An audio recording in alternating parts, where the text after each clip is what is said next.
Hey, welcome to episode number 158 of the Canadian Prepper Podcast. We are recording on April 24th, 2022. My name is Eric, the host of the show, based in Southern Ontario.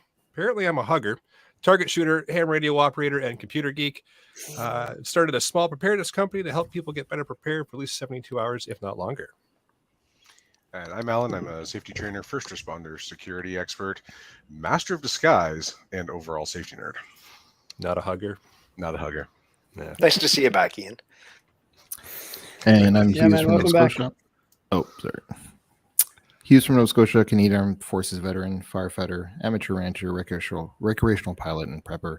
I've been preaching and living the prepper lifestyle to varying degrees for the last decade. It used to be 6 years, but I guess I had to update that. So, yeah. You are also our resident overachiever. Yes. We'll see. And possibly the new Ian.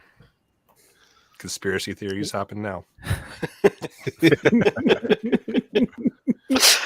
I'm Scott, a first responder from Ontario. I like learning things, and I worry about our fragile infrastructure. And yes, we do have a StreamYard link.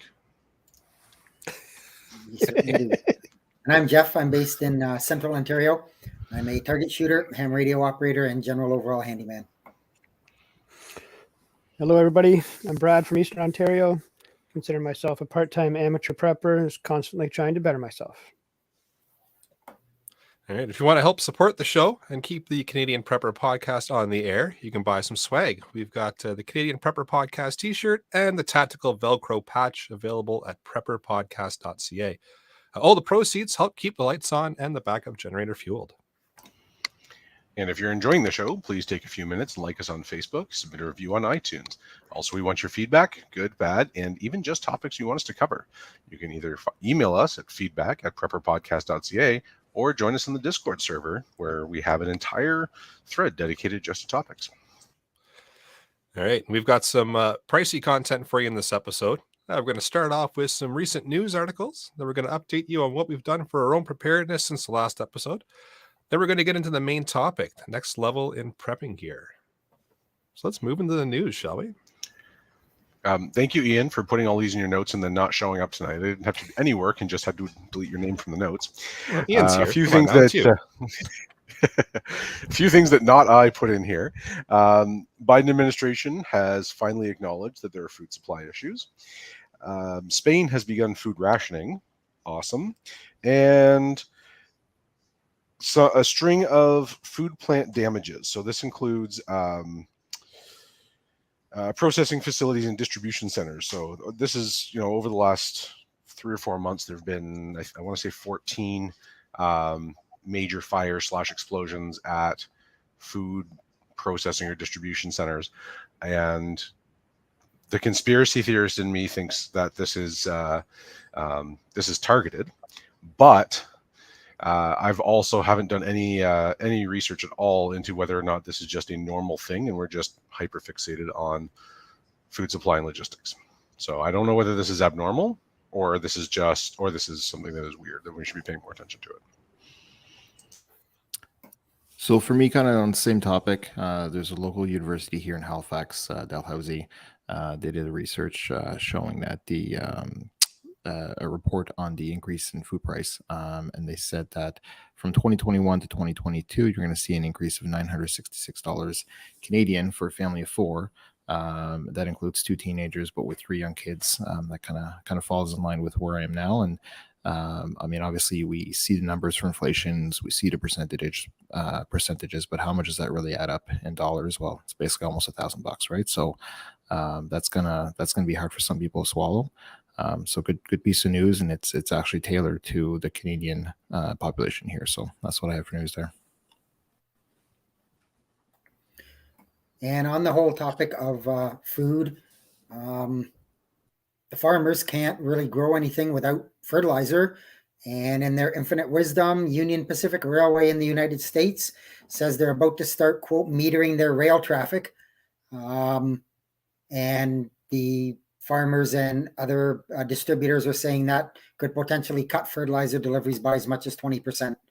I guess they're basically saying there's an overload of rail traffic, and so they're metering what they send out, and it's only going to hurt even more on the food end of it by the sounds of it. And fertilizer's what Now, they does sell a that lot. mean that they're Does that mean they're charging more to use the rail line, or charging at all now?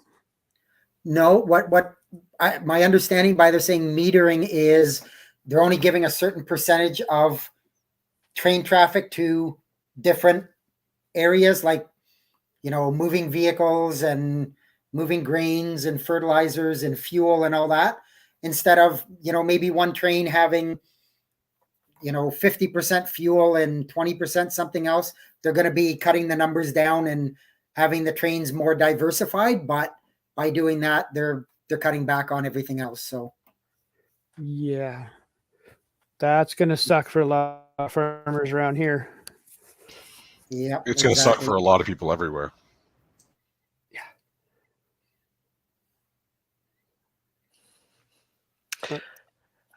I've been rather focused on Ukraine these days. I just had a friend who returned from there volunteering as a medic, and it sounds like it's every bit as bad as it's being made out to be. So it's anyway, that's been on my mind. Found a really interesting article talking about SpaceX, because they had donated a whole lot of equipment to keep internet going in Ukraine. They were subject to a Russian cyber attack. The articles I've read didn't release the technical details, which obviously we'd like to know, but it makes sense why they don't. But the Pentagon was very complimentary in their praise of the company's eye-wateringly fast response. Apparently a single line of code was able to undo all the jamming attack that was happening, so that's quite impressive. So that actually makes me really happy, sort of seeing that some of the infrastructure can actually fight back. We know Elon is a big supporter of this podcast, so I'll jump to an early shout out and thank him for all the Bitcoin he keeps sending to my wallet. Somebody's got That's where quick it's fingers coming for that from. one line of code. Yeah.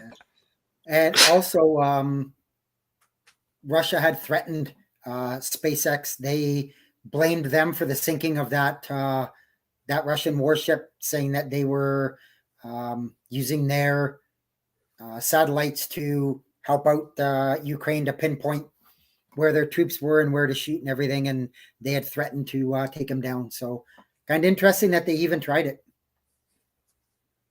Well, exactly. We're all aware of the threat of cyber attack, and the fact that you're actually hearing about it, like, oh, that is quite interesting.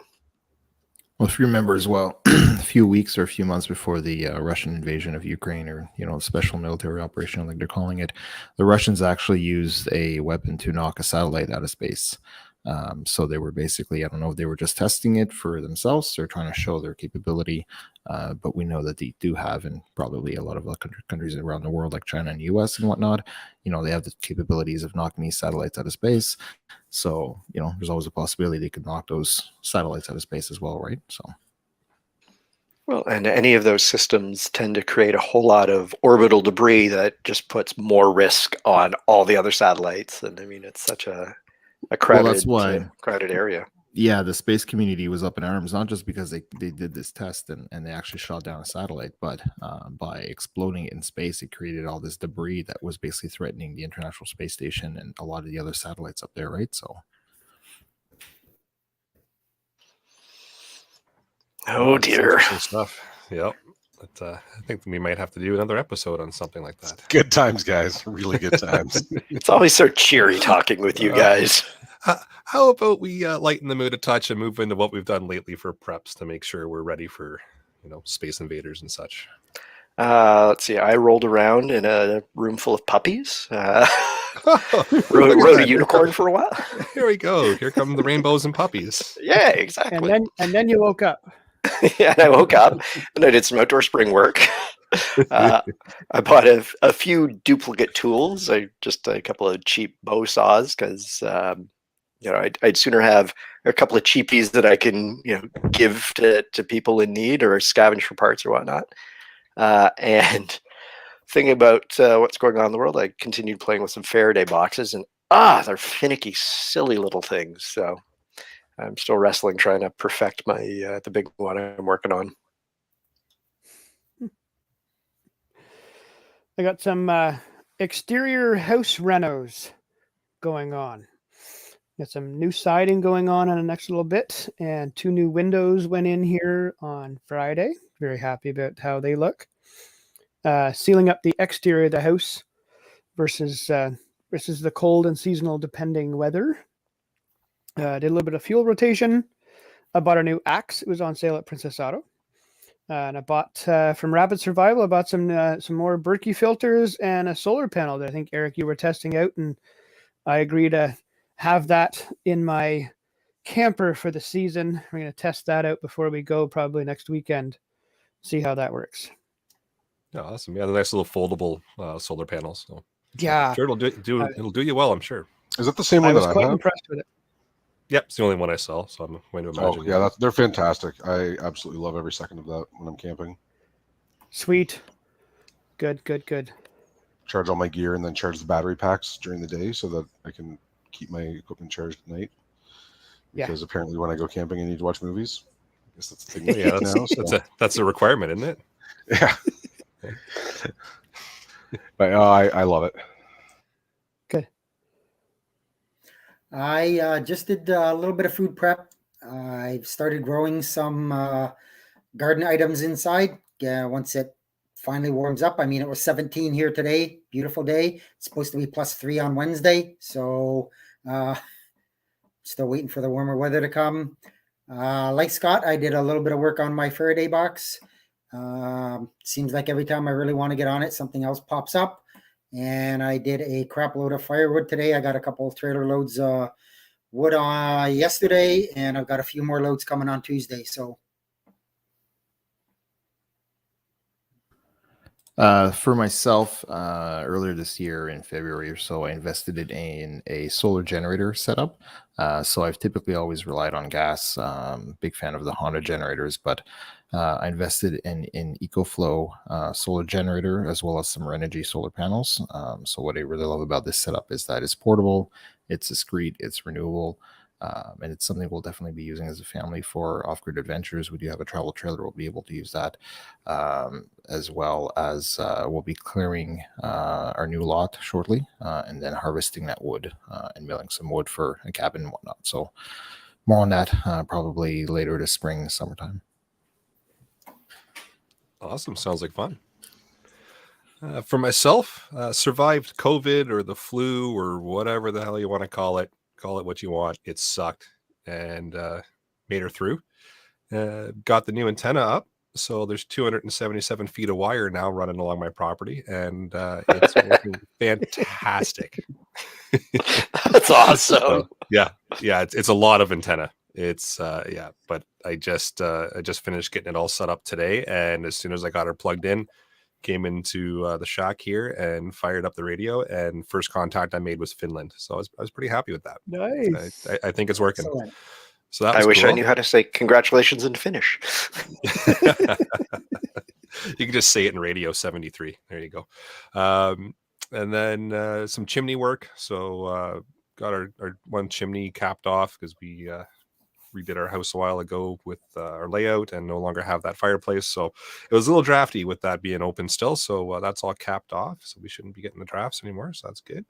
And and then finished up a little computer nerd course there while battling the fun-filled COVID/flu/ whatever you want to call it. So got more techie knowledge in the brain now. So and apparently certified because they gave me a certificate for it. So Woohoo.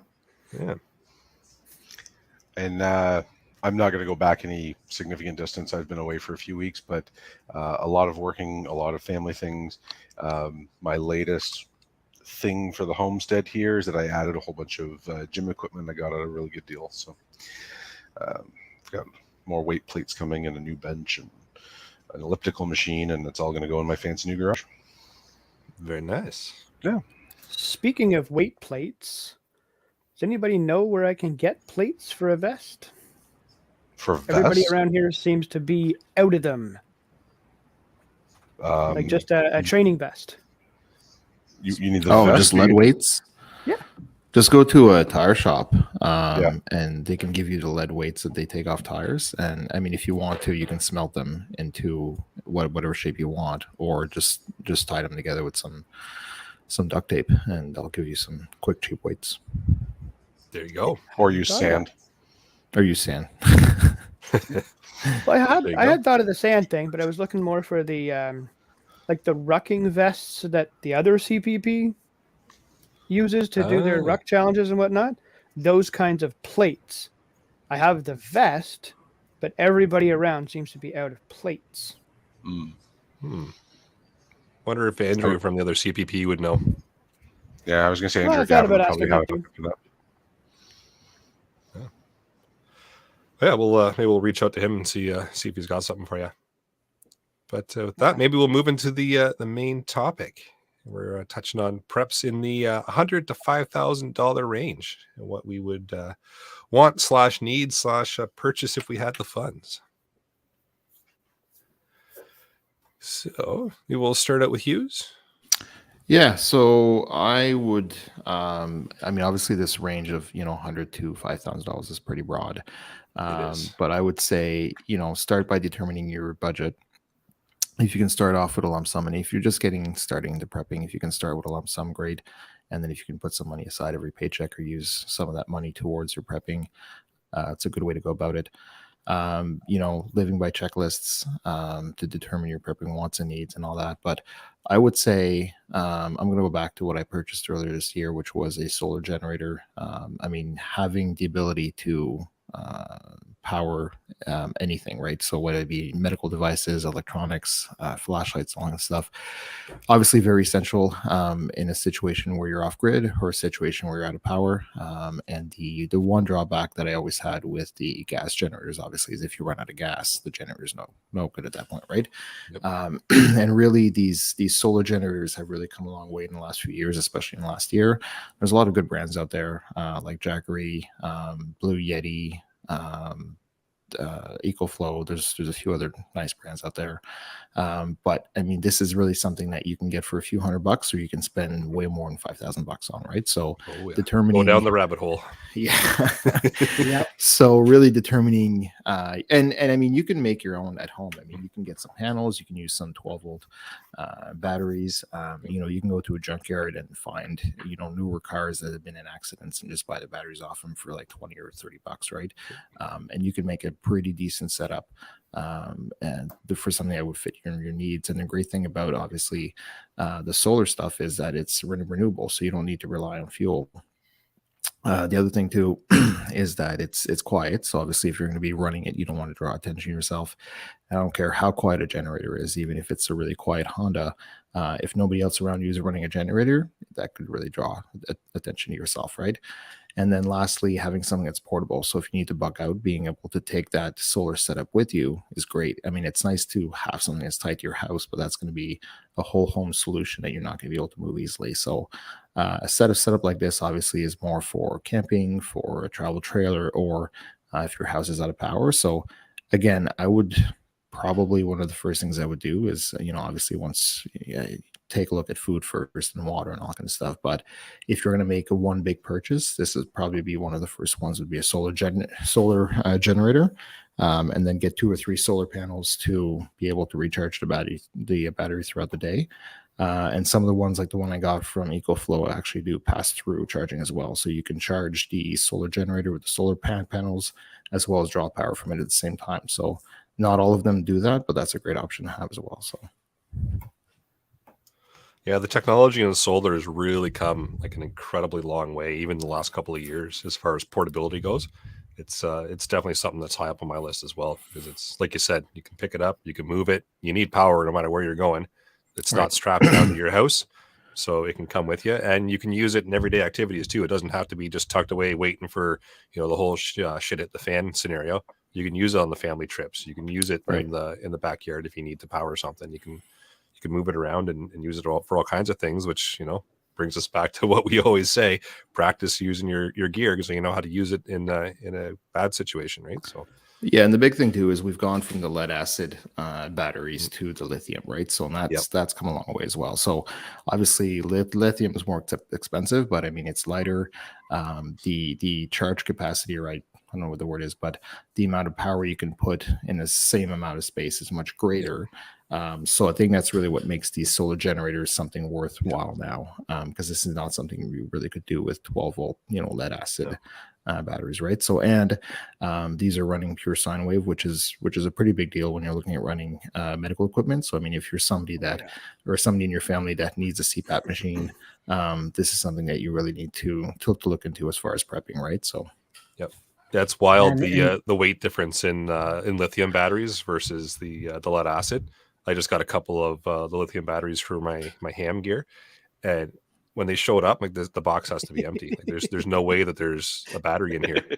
But yeah, Compared to what you're expecting, yeah, it's definitely. wild. Well, you think of the lead acid battery jumper pack where it's the size of a small microwave versus the lithium ion ones that's the size of an old Discman maybe or Walkman or something. Says the old guy. Even for my car, I mean, I've always had a jumper box in my vehicle. I mean, I had jumper cables, but I had the jumper box as well to get myself out of a bind. And I always had the Motormaster Canadian Tire Special that had the lead acid in it. And then I made the purchase. I made the purchase last year, and I went to a NOCO, which has the lithium in it. And it's just unreal. It weighs 1/5 of what the old one does, and it's got way more juice in it too. So and you can toss it in the glove box. Yeah, I've had 3 of those Motormaster Eliminator power box jumper things, whatever. And then my father-in-law got me one of the NOCO ones on a deal at Canadian Tire at some point, and love the fact that you've got the USB port on it. It's no, this one wasn't magnetic, but it's got the flashlights to it, and you can jump your car with it. They went on sale again at Canadian Tire, I think a year and a half ago. Not too far away from me, and I jumped and I bought 2 more of them. They were totally worth the wait. Yep. I think it was Scott who you said you could go and build your own power box. I built 3 of those as well with solar panels, but I had yet, Hughes, to find one that has the pass-through technology so I can charge and use at the same time. Love to know which one you got. So I got the EcoFlow Delta, and that's the only one that I found that had the pass-through on it, which was one of the big features I wanted because ultimately, I may not be able to charge it using a gas generator, but if I can, it's going to be a lot quicker than solar. So being able to charge a solar generator as well as use the devices at the same time is huge. And this one here, I did a quick review on my YouTube channel, but I mean, it's got six outlets on it. It's got USB-A, USB-C, and it can run all of those at the same time, which is I think the maximum output is like something like 22 or 2300 watts. So it's equivalent to one of the Honda EU 2000 suitcase generators, right? And it's pretty incredible that it can do this off lithium batteries, right? And it can do it for quite a while as well. So that's awesome. You want to throw a plug in for your YouTube channel? Go for it. Yeah. I know what your YouTube channel is, so I'll hit up that later, and I'll review that. Well, view it and then be doing my own research to get one. That's awesome to have the pass through on it. That's wicked. Yeah, and again, that's the only one that I found. I mean, this was back like 2 months ago. I did look at Blue Yeti, Jackery, Goal Zero was another one, and I think they all had great features, but it really came down to the features that I needed and wanted. And for me, it was EcoFlow. Again, I'm not sponsored. I paid for this with my own money and all that kind of stuff. But yeah, it really just came down to the features that I wanted, and that was one of the big ones. So yeah, I can see pass-through being really important. Mm-hmm. Maybe I'll throw out a couple of the ideas here that Ian's tossed in the show notes. So he mentions Berkey water filters, which I'd say, those are probably about a medium range, depending on the ones you're looking to purchase. Night vision would just be fun. Who be kidding? Be great to have. Agreed. Yeah, the fun that could be had with that would be great. Mentions HF radio. Yeah, for sure that you can go down the rabbit hole, just like you can go down the rabbit hole with solar. You can go down one heck of a rabbit hole with HF radios. So Yeah, with Well, those, and especially if you've got a solar generator to power it. oh yeah, Yeah. If you're gonna get a solar generator to power your HF radio, oh, yeah, you're going down some rabbit holes. But yeah, you're usually looking 800 to 1500 for an HF radio, so it's definitely a bigger purchase. Extra chainsaw, because who couldn't use an extra chainsaw? I do want to mention something on Absolutely. chainsaws. Yeah, absolutely. So I've always been a proponent of if it doesn't run on gas, you don't need it. But now my mindset is shifting, and I bought into the Dewalt tools. Some people buy into Milwaukee. Whatever you buy into, you're just going to stick to it, right? And I got a Dewalt chainsaw that runs off the 20 volts, and I kind of bought it not as a joke, but like just as for something to do, right? But Yep. having the ability to have, I mean, obviously, if you're going to be cutting, 2 or 3 cords of wood, you're not going to be doing it with this thing. But for just around the house, I mean, you don't need to prime it. You don't need to start it. You don't need to deal with gas or anything. It's quick. It's there. It just works. And also in a situation where, again, I mean, you're probably not going to be cutting down a lot of wood, but if you just need to cut down some firewood or something, you can recharge a battery off your solar generator. So again, you don't need to rely on gas. You don't need to rely on gas for your generator. You don't need to rely on gas for your chainsaw. You can just use a saw. And believe it or not, it's actually really, really quiet. You don't need ear protection or anything. So yeah, if you're looking at getting a second chainsaw, I mean, if you're already bought into the Milwaukee tools or the Dewalt tools, this may be an option because the tool itself without the batteries is pretty cheap. So if you've already got the batteries, it's actually a lot cheaper than a regular chainsaw. So That's a good point. Yeah, we got a couple to test in our department, and they conventional lumber. We put them through. I think we put it through about a 6-inch log without a whole lot of effort. And I think the only challenge we had was the chains were wearing out like a lot faster than we were expecting. But for light duty work, they're fantastic. Well, there you Yeah, go. we've got a couple. We throw them in our snowmobile groomers in the winter for, you're out there a trail in the middle of nowhere and small tree fell down or something like that. Yeah, it's and they work really, really well. Cool. He also mentions crypto or precious metals. So we've done a couple of previous episodes on those. So if you want to dive down that rabbit hole, there's another one for you. So now Coffee we've and got lead. solar. Yeah, we've got solar, we've got HF radios, and we've got crypto and precious metals. So you got a lot of rabbit holes to jump through if you're going to be covering off these lists as we go through them. Is this basically a clip show? Is that what we're doing now? Yeah, I think we're doing a clip show. Yeah. Yeah, I didn't get my references for which episode to go back to, but yeah, this is definitely all things that we've covered in the past.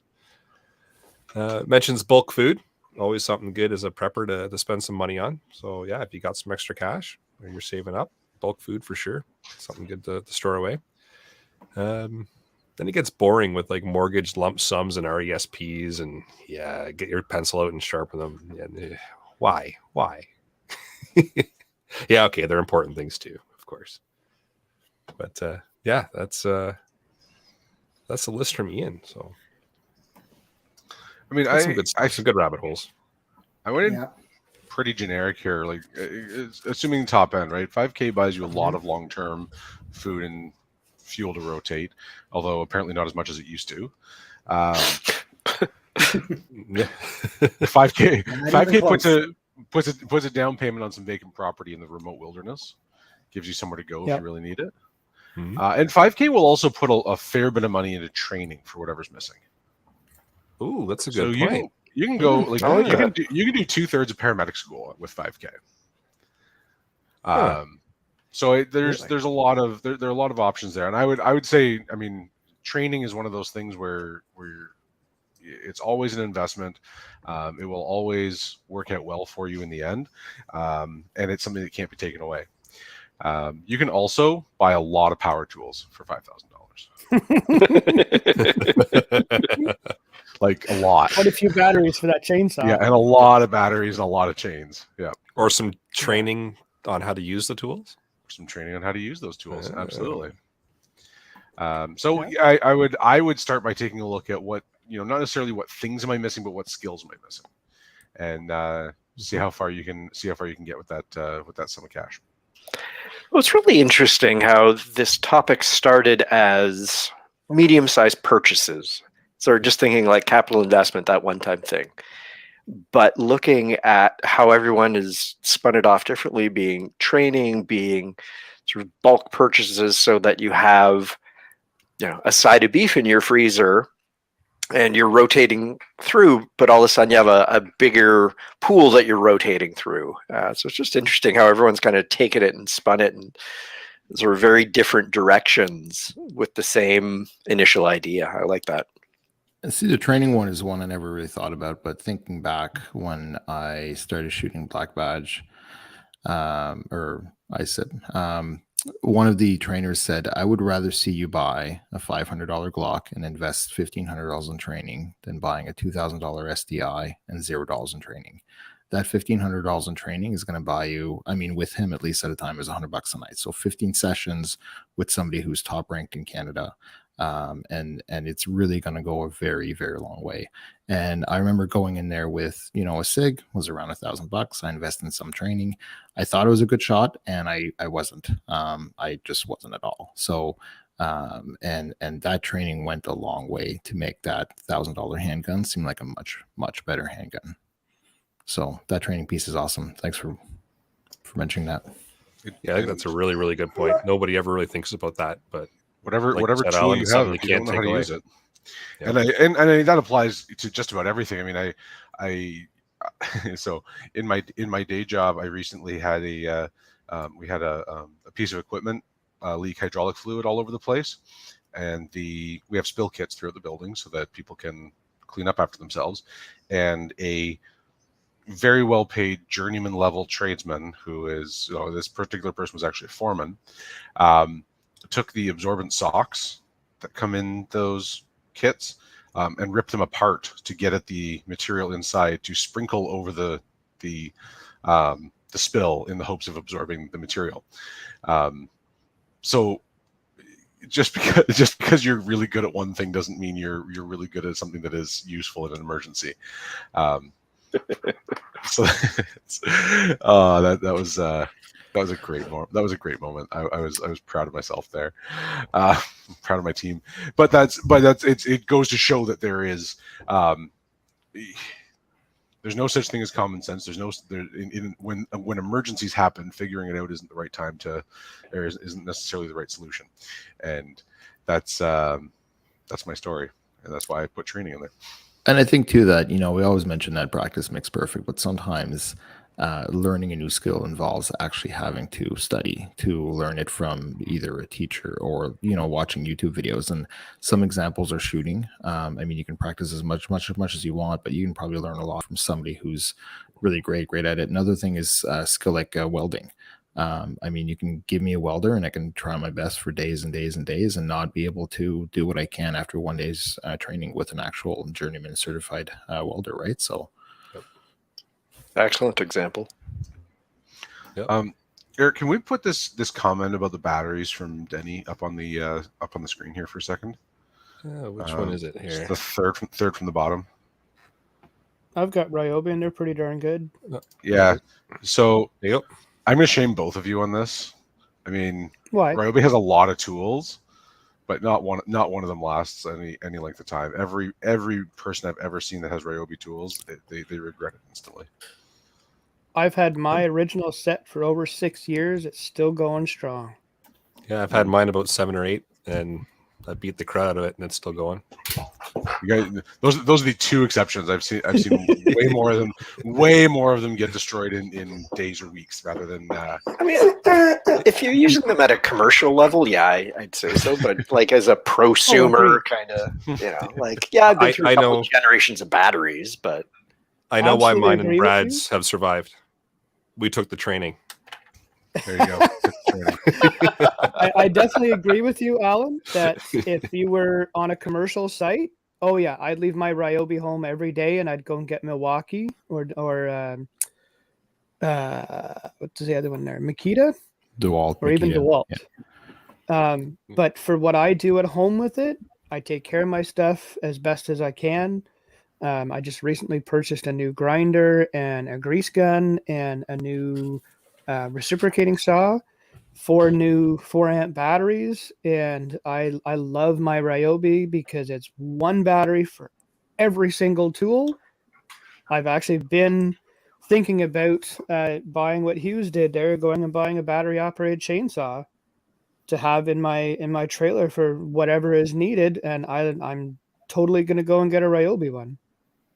I think too, like if you look at any job site, like yeah, you'll see DeWalt, you'll see Milwaukee, but you see a lot of Hilti and Metabo and all that kind of stuff. Metabo, I don't know if I'm pronouncing that right, but you're talking about, you know, a Milwaukee recip saw is what, maybe 150 or $200, the cordless one, right?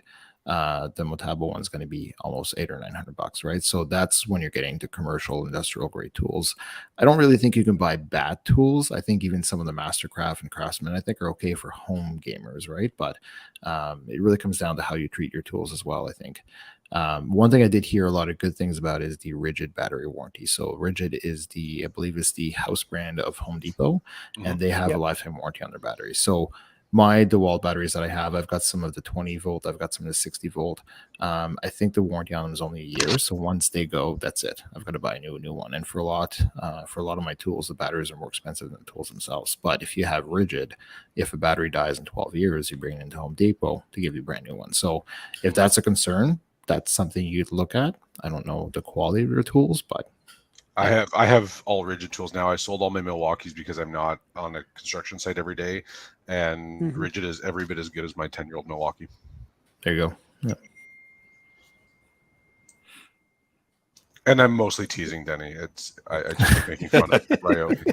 But whatever you do, even if if you're into the wall tools, I'm not saying don't buy Ryobi, but I mean, it doesn't make a lot of sense, right? Just stick to one and just stick. And you can find battery adapters on Amazon or eBay. Don't do it. Just don't do it. And also you can buy knockoff batteries on Amazon or eBay. Don't do that either.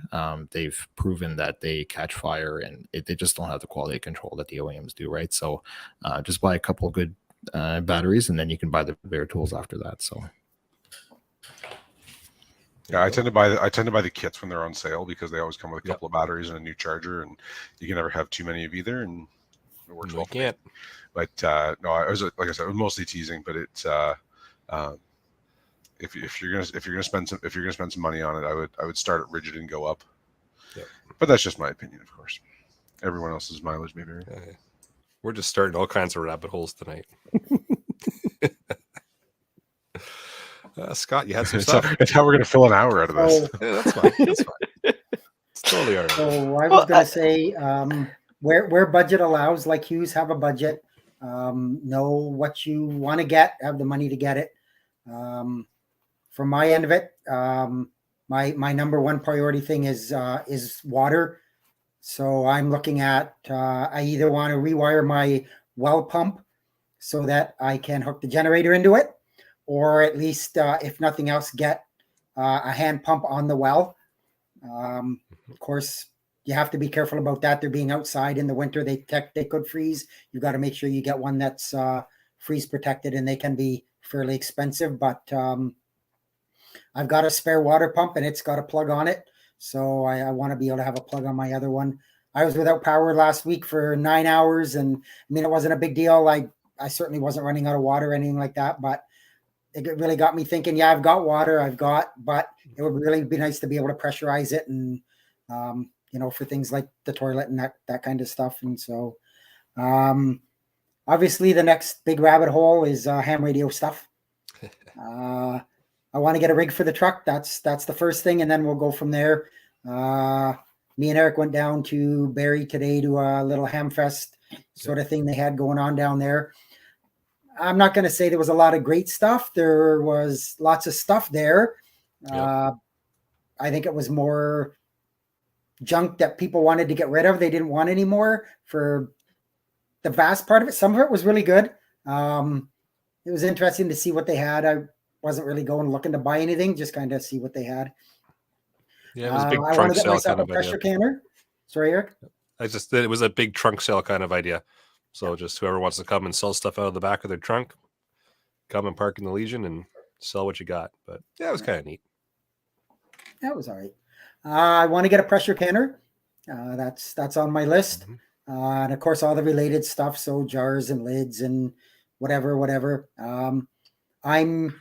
I'm sure it works, and I know it's great. I still struggle with the idea of putting chicken or some kind of a meat in a bottle or the jar and pressure canning it and going 5 years later to eat it and not thinking it's going to kill me. But Little botulism can't hurt anyone, right? No, they'll just Oh, clear yeah. you right out. You'll be fine. oh, definitely will. Yeah. Get rid of I those put crow's down. feet. I also want to get some batteries for my solar backup. The ones I had have gone over the Rainbow Bridge, so I'm looking at something new. I like that that idea that Hughes had. I'm going to be certainly looking into that, and just have a Berkey water system. Just be able to purify the water as well. If something happens. So those are the kind of the big things on my list, and I think we're good. I'm good to go from there. That'll keep me for a while. So. I agree with you, Jeff. I had pressure canning stuff on my list also. And interestingly, my local Canadian Tire has a limit of 2 cases of bottles because they're having supply issues. So I'm like, that's... So, if every trip you pick up 1 or 2, maybe it doesn't quite fall within the range of the episode, but I see value in having the ability to store food long term. Yeah, Hopefully I'm in it the won't same kill you in boat. 5 years. I mean, if you have a I'm in, big harvest from your garden, just pickle it. Just, you can do pickled beans, pickled asparagus, pickled anything, right? So it's a good way to preserve that stuff. Just can it, and Yeah, you could do that, or one of the Facebook groups me and Eric are on. The guy put a video on from somebody, and they freeze dry, or not freeze dry. They dehydrate their food and then they powder it, and they put, so they can, in one jar of, say, powdered tomatoes, one jar is equivalent to like 8 of the other. If you wanted to make tomato paste or do something, and they said, you know what, you just do it a 1-for-1 or a 3-for-1, depending on how thick or thin you want your tomato paste. You just mix it up again with water, and there you go, and you don't have to worry about it.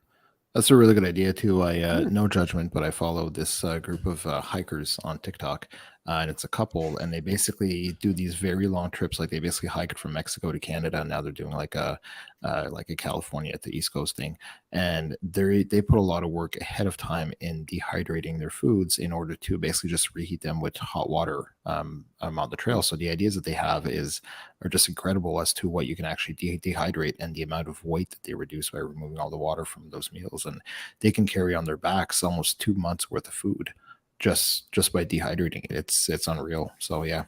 Wow. 2 months. Whew. And it's all awesome. I mean they are limiting their calorie intake, but the sheer fact that they can carry, it's 8 weeks of food on their backs, and as long as they have access to a source of water, they can boil the water, they can heat the water. You have hygiene, you have your meals, you have your drinking water, you have everything, right? So yeah. Wow. I'm still judging you for being on TikTok. I am as well. I figured. It's all right. Oh, you young It's whippersnappers. mindless entertainment. We're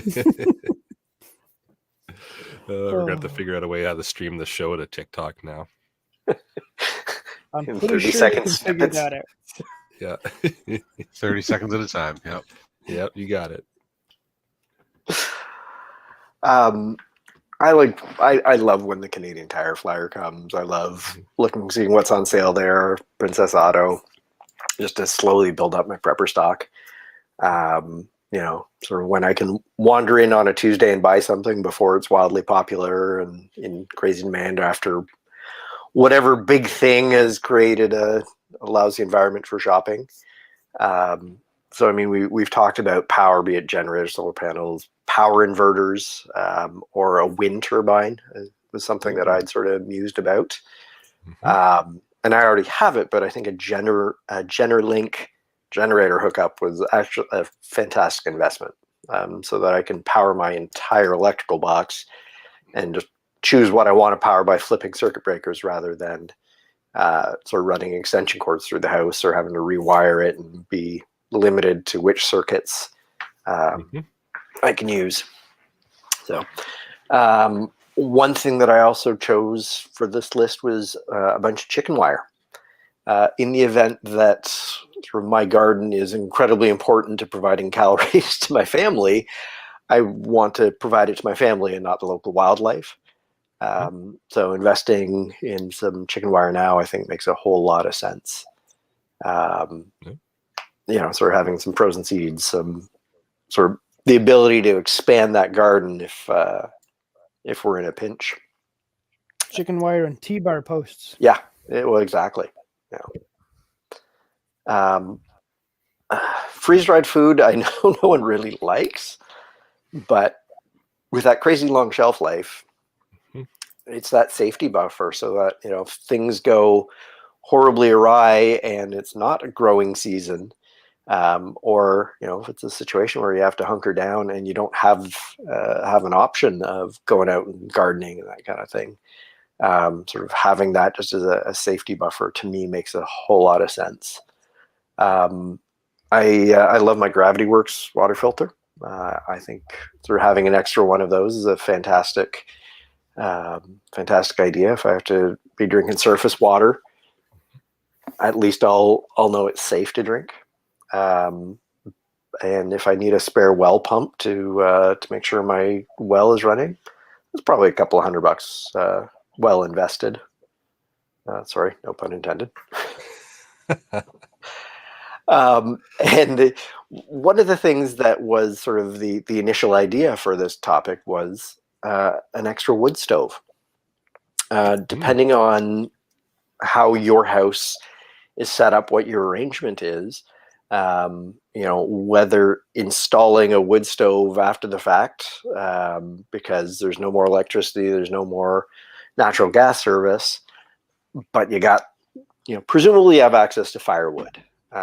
So, you know, having a wood stove, I would love a wood cook stove, and then, you know, some of the extra chimney pieces so that you can install it. Maybe it's not officially wet certified, but I think if it's in one of the situations we're describing, kind of makes sense. Going back to one of our seasonal episodes, or sticking with the whole clip issue, I think having extra installation supplies, be it vapor barrier, window, the shrink wrap kits, that kind of thing, so that if you do have to cordon off areas of the house because you can only sort of heat a small area efficiently, you know, sort of investing that ahead of time makes sense. You know, a roll of vapor barrier is going to go a long way. I like EMP protection for my vehicles.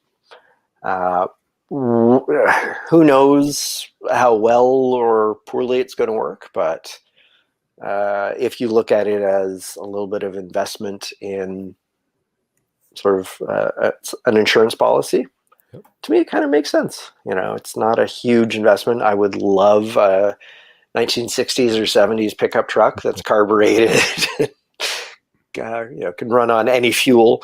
But in the meantime, it's probably a whole lot more practical to just wire in one of these protection devices. So just get the Model T that you learned to drive on, Scott. Obviously, you know, it was available in black or black. That's the, you know, any color you want as long as it's black. Yep. I'm also big on having a couple of extra pairs of shoes around. Sort of good walking shoes. If we're in a situation where fuel is scarce, vehicles are hard to come by, and walking is an important part of our transportation, having a well-fitted pair of shoes that, you know, if you burn through your first pair, you know, when we look at crazy people who walk across the country, having a good pair of shoes makes a lot of sense. And or if human-powered transport, you know, bicycle and those spare parts. So I absolutely second another good pair of shoes. Like I've got 2 pairs of work boots that are exactly identical, except one's about 6 months older than the other, and they are worth their weight in gold every day. Oh, absolutely. And especially, you know, if you're wearing steel toe and you have two pairs and you can alternate them day for day, so they have a chance to dry out. They're so much better and they last so much longer that way. So, Alan, you have talked about how boredom kills. Yes. So I think having some entertainment is a good investment. So I think, a little video projector where you can play a movie for a group, plan on something that you can run off your solar generator or just, alligator clamp to a car battery and sort of keep people entertained and make an evening of it. I'm quite excited about trying to do that this summer in our backyard. Have a little outdoor movie night for, play some cartoons for the kids and stuff. I think that'll be, I think that's a great idea. So if I can touch on that as well, I think from a prepping perspective, one of the things that I've done is made sure that I have things to entertain my kids. I mean, my kids are 3, 6, and 8. They're not, if we're in a situation where, we need to do adult things, they're not going to understand and they're going to need to be entertained. And maybe mom and dad can't entertain them. So, whether it be tablets or coloring books or anything that they can entertain themselves with, I think is a big deal, right? So having that ability to charge those electronic devices, having the ability to have hours and hours of mindless entertainment for them would be enough of a distraction for us to do what we need to do. So I think that's an important part of it as well. Yeah, no, I totally agree. Absolutely. Something to mention there, the projectors that you can get nowadays, they'll take a USB stick or the memory cards for your phone. You can download a ton of movies onto them, or songs, or music videos, or even YouTube stuff, whatnot. You only need one machine to do it all, not a computer or a phone and the projector to go with it. And like you were saying, Hughes, run it off your solar generator. You're not wasting any fuel. Yep. Everybody's happy. Most of those things are Bluetooth, so you get a Bluetooth headset for the kids and pair 1 or 2 of them, and you're running silently with a movie in the background. Nobody knows is running. And yeah, I mean, you could still buy $2,000 or $3,000 projectors, but there's some on Amazon now. Like we bought one for a camper that was $150, I think. It's not the brightest, but I mean, it's we shoot it on the side of our travel trailer with a white bed sheet, and it works fine. I mean, it's got an LED lamp in it, so it's gonna. I mean, we're gonna throw this thing out before the LED lamp ever dies, hopefully. But I mean, for $150, it's a pretty good deal. And yeah, it's the same thing. It's got HDMI input. It has USB input. So same thing. Just put the supported file format files on the USB stick, and away you go. That's it. That just sounds like a lot of fun. Who cares if it's on a bed sheet? You're not. That's part of the fun. Yeah, it's rustic in a trailer. We went camping 2 years ago in our backyard, and I had a projector from my parents' place from their business, and a bunch of cardboard boxes, and had 5 or 6 of the neighborhood kids make a car. And one of the mothers brought out some cardboard food trays and hooked it to the side of the car, and the kids thought they were a drive-in movie, and they absolutely loved it. It was such a good time to see all these kids sitting in their little cars watching a movie on a big white screen, and oh yeah, they were having a ball. That's awesome. I hadn't thought about the bulk consumables aspect, but I mean, as I alluded to earlier, it's interesting how different people have kind of spun this topic. So in one conversation with a good friend about tonight, those bulk consumables, a side of beef, or 2 years worth of birth control pills, or whatever other medication you need to stay on, or fuel. 600 rolls of toilet paper. Yeah. So you have that, exactly. You have that larger stock to draw from, and you continue rotating your in and out. So, every month you use a pack of toilet paper, you add a pack of toilet paper, but you have that larger capacity, so that if all of a sudden someone snaps their fingers and modern society stops, we have, we sort of have that bigger pool to draw from. So there was one more thing I was going to mention, but I can't remember what it was. So I'll leave it to you guys, and we'll think of it. It'll come to you. Don't worry. Uh-huh.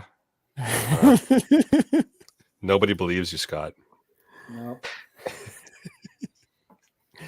Carbon Being monoxide safe. detector. That's it. Carbon monoxide detector. I was going to say wood gasifier. Oh wow, it's opposite day today. You can buy so Well- many carbon monoxide detectors and fire extinguishers with $5,000. Oh my god. Like so many. I think that's a new record. We're like 54 minutes in. 54 and a that half was- minutes, I think it was. That is a new. Where's, a new where's Kyle? record. We're missing our stats, man. He's already fallen asleep.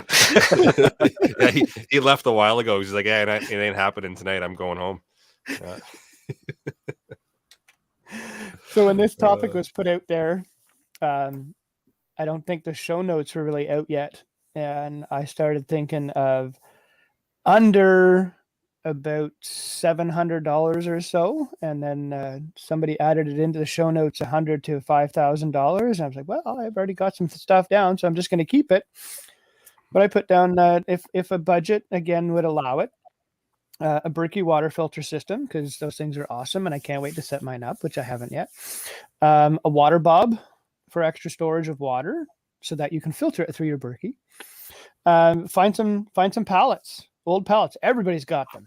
Cut them up for kindling for your wood stoves for Jeff's house. Camping coolers. Well played.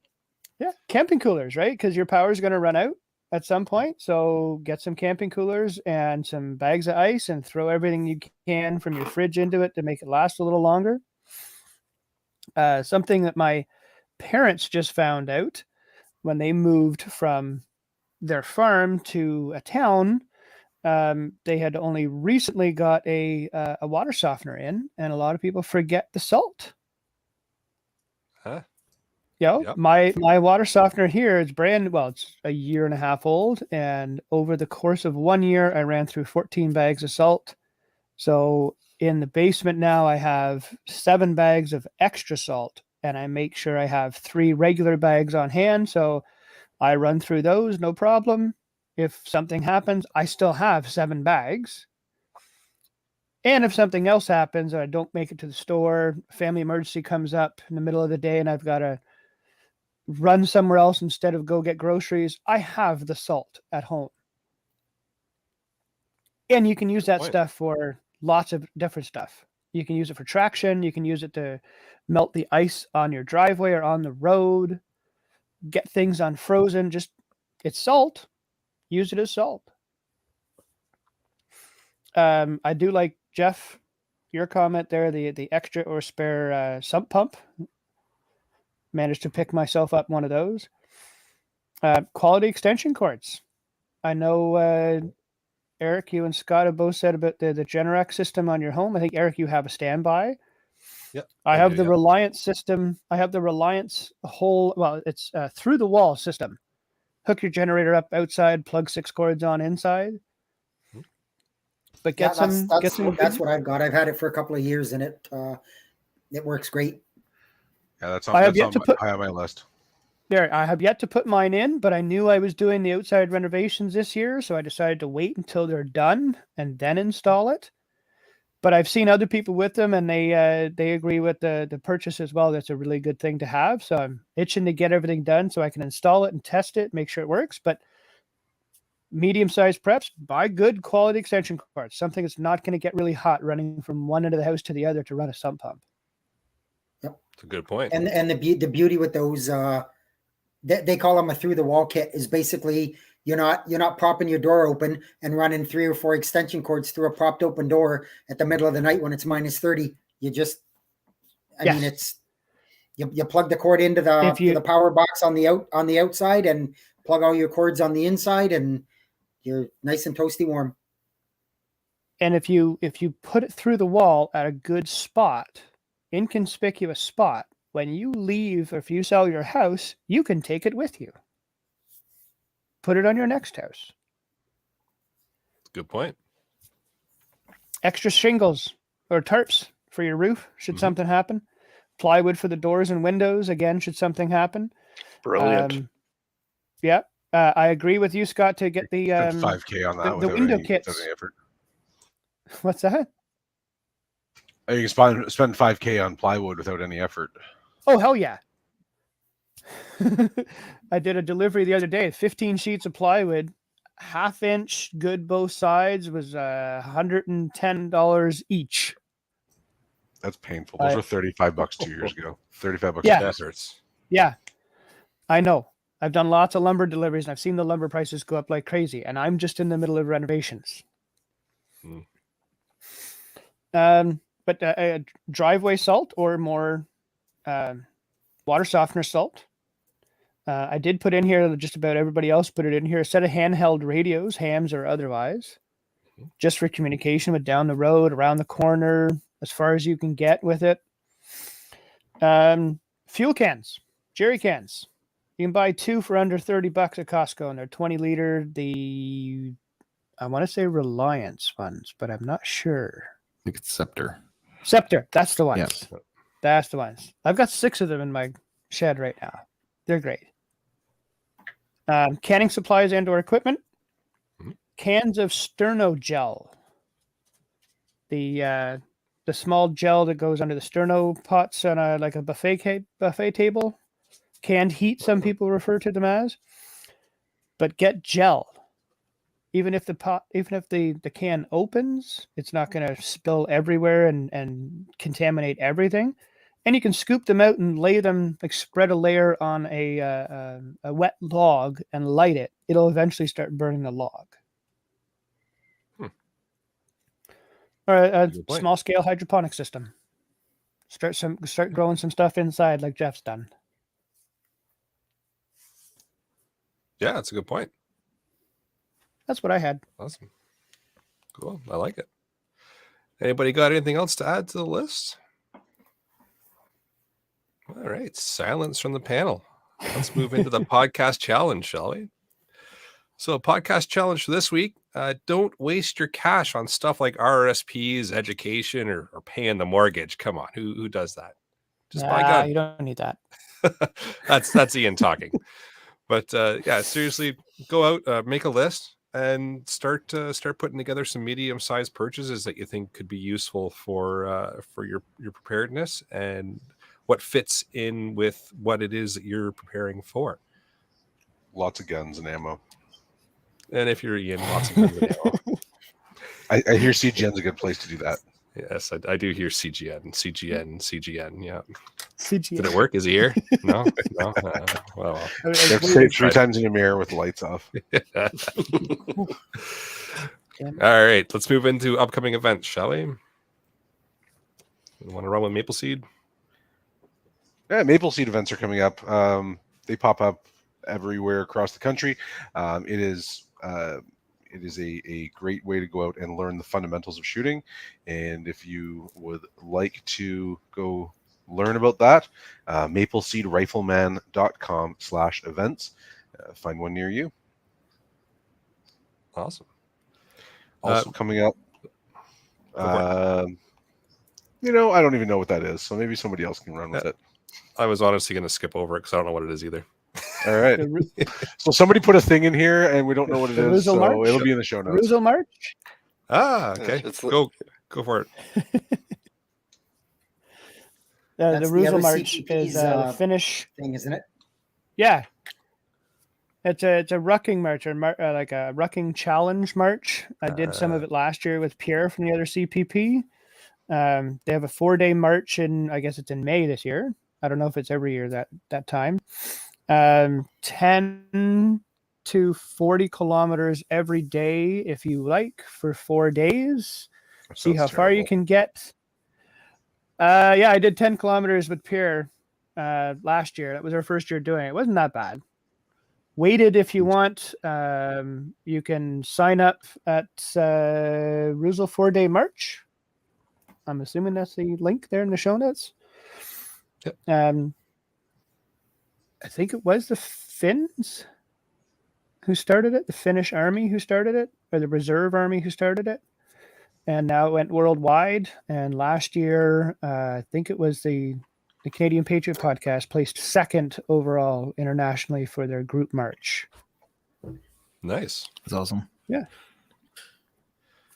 Great. We've got the annual Preppers Meet is going on in Desborough, Ontario, July 7th to the 10th. Can we So call if it you check annual out- if it didn't happen in the last 2 years? A lot of places can't call themselves annual for the last 2 years, I suppose. Last 2 years don't count. No, That was the last 2 hiccup. years has never happened. Yeah. So we'll call it the annual minus the last 2 years prepper meet. Still in Desborough, Ontario, July the 7th to the 10th. Check out annualpreppersmeet.com. If you're on the Book of Faces, they're on there as well. So check it out and come on out for a weekend of fun and knowledge sharing. Before we get too far, I just want to point out a couple of the comments from the feed. Freya has a bunch of great ideas. I believe she has some livestock, so all of a sudden thinking about chlorine water containers, extra buckets for animal feed or water, sort of their requirements. So yeah, that's, again, looking at your own needs. What's a good investment to look after yourself and your situation? So kudos to Freya. Just want to mention to Freya as well. I saw your comment about who are the hikers on TikTok, and the account is actually called Through Hikers, THRU Hikers as one word, and they make some great content on there about dehydrating food and whatnot.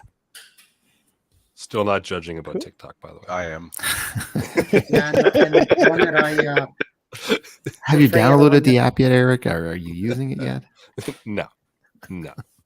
Yeah, for Freya, the one I mentioned about the YouTube one, her name is Jill Winger, Winger, and it's Old Fashioned on Purpose is her on YouTube, and she's the one that I've been looking at about doing the powdered stuff.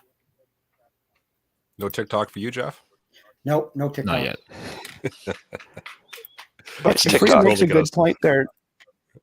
Free makes a good point about all that stuff for feed and for livestock and whatnot, and it also goes for all your own pets as well. To stock up on their food and meds and equipment, supplies, and everything you need. And that's one of those things for boredom and psychological. If your kids are happy with the cat now, well, they're still going to be happy with the cat in the emergency. And if you don't have enough food for them, well, egg rolls tomorrow night. Oh boy. Shall we move into the deal of the week with that? It's not an egg rolls, is it? No. So if you go to Canadian Tire, they have meteor protection trampolines on sale this week.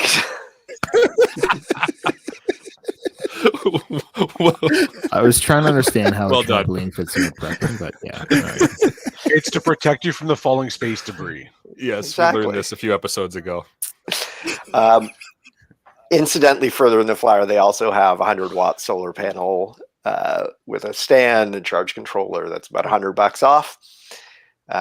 So normally $279 on for $179.99. And considering how all of us seem to have added solar panels and solar generators to our lists, it seemed appropriate.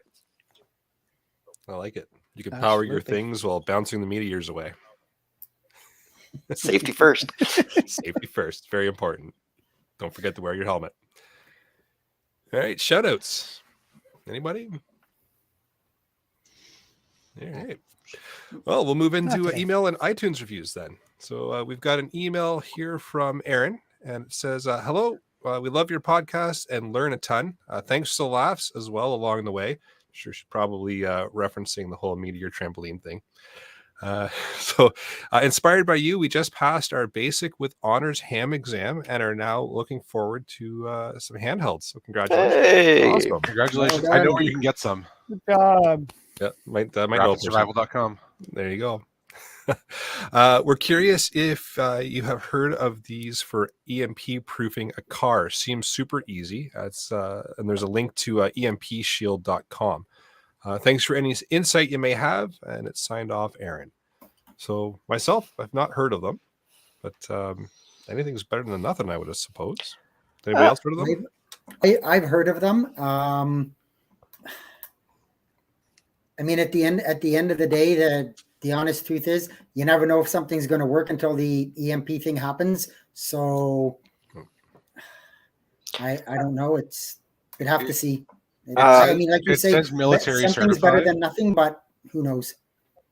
Well, if it's military certified, then It yeah. says military certified, which means it's probably garbage. They must be telling the truth. I, based on this email, crawled around their website, looking at the products and what they had, and looking at the military standards that they were sort of trying to accomplish. And it looks, I mean, to me, it looks legit. I mean, I have some EMP stuff in my vehicle that we got from through Arthur Bradley's website. I quite easy enough to install, and the science behind it seems to make sense. If there's somewhere for that current to go, that's means it's not frying your little circuit board. So that's the idea. Looking at these guys, I was interested in the whole house stuff, and their product, it seems like they've put the effort into having it developed and tested in some of these labs. So I can't vouch for them, but to me it looks legit, and especially based on tonight's subject matter, if this is one of those medium-sized investments, you're spending a couple $100 on a product like this, but it's that insurance policy. I don't think it could hurt my house, so I don't think it's a bad idea. Unless it's listening to you. That hurt. I carry my phone around. I know it's already listening to me. Like this Nokia flip phone, it's going to do something, isn't it? Yeah, it's going to text in T9. Oh, this is the generation before T9. It's fine. Oh, wow. You're going old school. Gotcha. Smoke signals. Great. Awesome. Well, with that, I will bring episode number 158 of the Canadian Prepper Podcast to an end. You can find the podcast on iTunes, Podbean, Spotify, or, of course, your favorite podcast app. Help us out. Submit a review. It does help other people find us. And we do record these shows live on Facebook and YouTube. If you want an early peek at the shows, please subscribe to the YouTube channel, Canadian Prepper Podcast, and click the notifications tab. That gives you an alert when we're going live. If you want to reach me directly, you can get me at Alan, that's with one L, at prepperpodcast.ca. You're muted. Sorry about that. For me, you can reach me at hughes@sigmaranch.com. I also have my own YouTube channel. Just search Sigma Ranch on YouTube. And you can just reach me at feedback@theprepperpodcast.ca. For Scott, email to feedback sounds great, or Bitcoin into my wallet. Feel free. Thanks, Elon. Appreciate it, buddy. see last week's episode for his Bitcoin wallet address. And you can find most of us at some point or another on the Discord channel. Yep. Link for which is in the show notes. Absolutely. You can reach me at batbradcpp@gmail.com if you so need to.